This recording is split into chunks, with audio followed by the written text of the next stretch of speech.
Welcome to this explainer on the August 2026 Nvidia earnings call.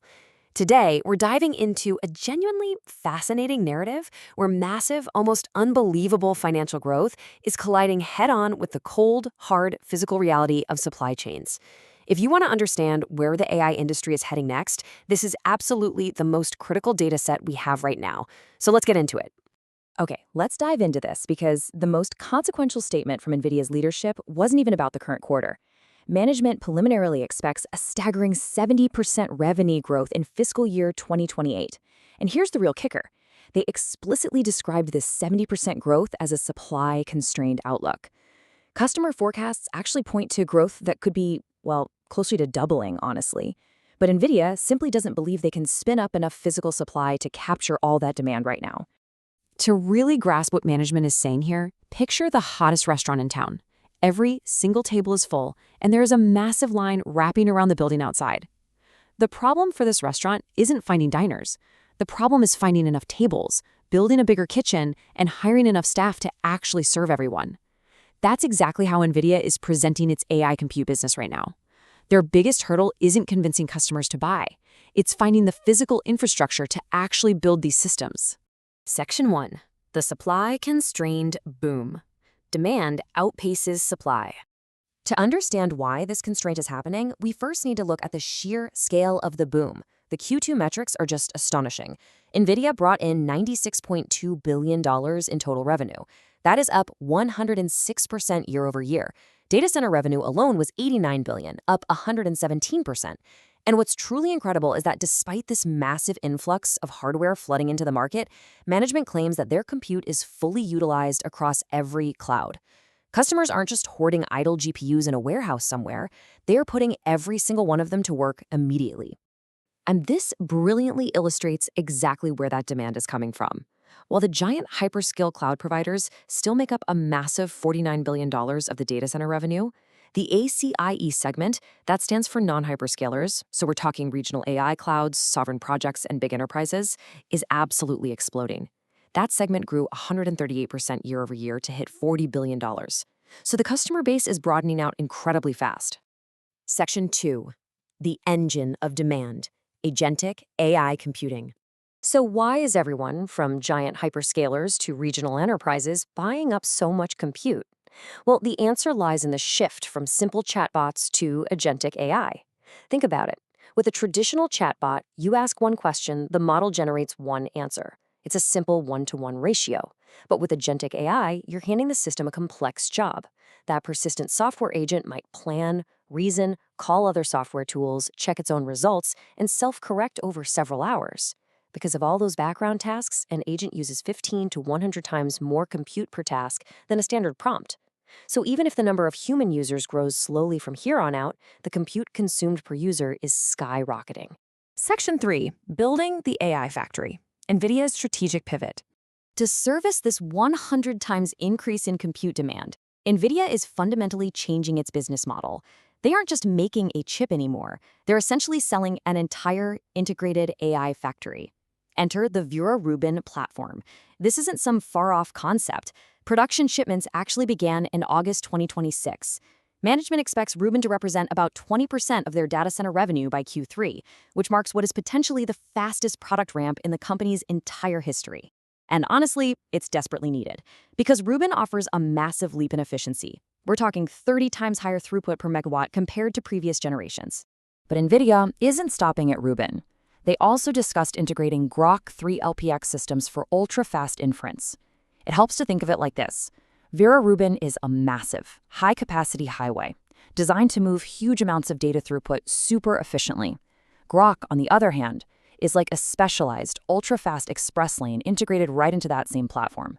It's perfect for when the absolute lowest latency is required for a specific AI service. Basically, NVIDIA wants to own and monetize every single lane of traffic.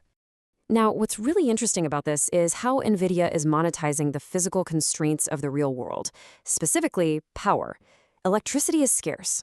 So NVIDIA's strategy is to sell more of the total system, the CPUs, the networking, the software, to extract more revenue out of the exact same amount of electricity. With Hopper, they made about $18 billion per gigawatt of data center capacity. But with Vera Rubin, because they're selling so much more of the surrounding factory, that number jumps to $40 billion per gigawatt. It's just a brilliant strategic pivot. Section 4, margins, competitors, and risks. Financial bottlenecks. So the crucial point is this story isn't entirely perfect.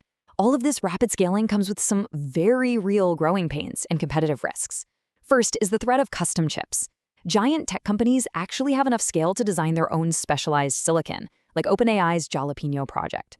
You can think of these custom ASICs as specialized tools. They are exceptionally efficient for one very specific job. Now, Nvidia defends its moat by offering a complete toolbox. Their full-stack platform handles data processing, training, inference, and it works across all the major clouds. But if customers start shifting high-volume, stable workloads over to their own cheaper, specialized tools, Nvidia could start losing market share. Then we have to look at the financial bottleneck, near-term gross margin pressure. Nvidia's gross margin was a stellar 75% in Q2, but management is actually expecting a trough down to around 71.5% by Q4. Why? Because the very AI boom they started is causing severe memory scarcity and component inflation across the supply chain. Selling more systems is great, sure, but the parts inside those systems are getting much more expensive, and that cuts directly into their profitability. Another risk that requires some pretty close monitoring is what critics are calling circularity risk. Nvidia has invested nearly $50 billion into frontier AI labs and is helping finance platforms intended to raise over $500 billion of third-party capital. The concern here is fairly straightforward. If you help finance a customer and they turn around and use that money to buy your hardware, is that end-user demand truly independent? Or is the ecosystem kind of artificially propping up demand through complex, closed-loop financing? And of course, there are the hard physical and geopolitical limits. We're talking advanced packaging shortages, data center power constraints, and major geopolitical restrictions. In fact, Nvidia has included exactly $0 in their forward outlook for China data center compute due to all the ongoing trade uncertainties. So while supply constraints do prove that demand is red hot, they also act as a very strict ceiling on how much revenue Nvidia can actually collect in the near term. Section 5, the bottom line, weighing the future. Let's move to the end and see how this all builds into a final picture. As we process all of this, we really need to weigh the incredible highs against the mounting physical and financial pressures. The overarching bull case for Nvidia is massive. It is undeniable that demand far exceeds supply, without 100% utilization across clouds, proving customers are putting hardware to work immediately. They are executing the fastest product ramp in their history with Vera Rubin, and importantly, their customer base is rapidly broadening out way beyond the traditional hyperscalers. But to keep things balanced, the bear case is built on some very real unresolved risks. We are seeing actual margin compression from component inflation.